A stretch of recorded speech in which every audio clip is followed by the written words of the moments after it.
আসসালামু আলাইকুম রহমতুল্লাহি বারাকাতু। ওয়ালাইকুম আসসালাম রহমতুল্লাহ বরকাত। দেখি, বলেন আমি বাংলাদেশের কোথা সিলেট থেকে বলছি। প্রশ্ন বলেন।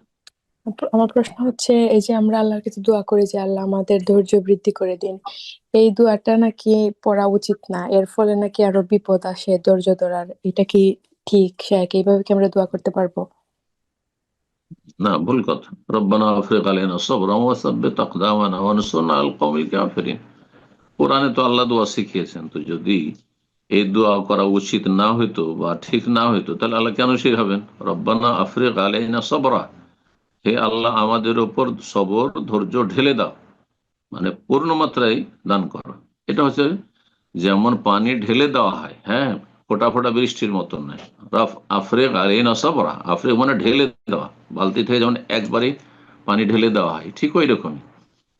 সুতরাং সবরের দোয়া করতে পারবেন, কিন্তু বালা মুসিবত চেয়ে নিতে পারবেন না যে আল্লাহ বালা মুসিবত আসুক আর আমি যেন সবর করতে পারি, সবর করার তৌফিক দাও। না, বালা মুসিবত চাইবেন না।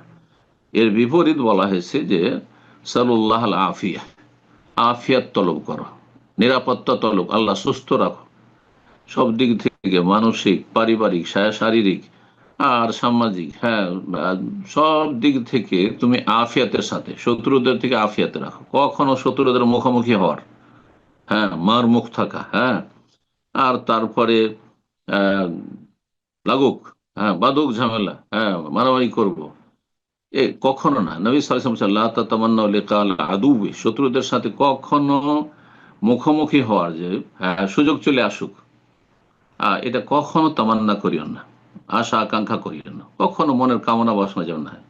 বরং সারুল্লাহ আফিয়া, ওরা আমাদের থেকে দূরে থাকুক, আমরা তাদের থেকে দূরে থাকি, আল্লাহ তাদের অনিষ্ট থেকে আমাদেরকে রক্ষা করুক।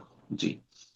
তো সেটা ভিন্ন বিষয়। তো যিনি আপনাকে বলেছেন তিনি আসলে হক বাতিলকে, হ্যাঁ, গড় মিক্স করে দিয়েছেন। আসলে বালা মুসিবত চেয়ে নেওয়া জায়েজ নয়, হ্যাঁ, আর যদি অসুখ হয় তো অসুখ থেকে আল্লাহ আমাকে সবর করার তৌফিক দাও, আমি শেফা চাইবো না, এটাও জায়েজ নয়। আপনি শেফা চাইবেন। আম্বিয়া রাসূলগণ শেফা চেয়েছেন। আইয়ুব আলাইহিস সালাম, আন্নী মাসানিয়া দুর ওয়া আনতা আরহামুর রাহিমিন, আল্লাহ আমি অসুস্থ হয়ে পড়েছি, রোগী হয়ে গেছি, তুমি আরহামুর রাহিমিন। জি।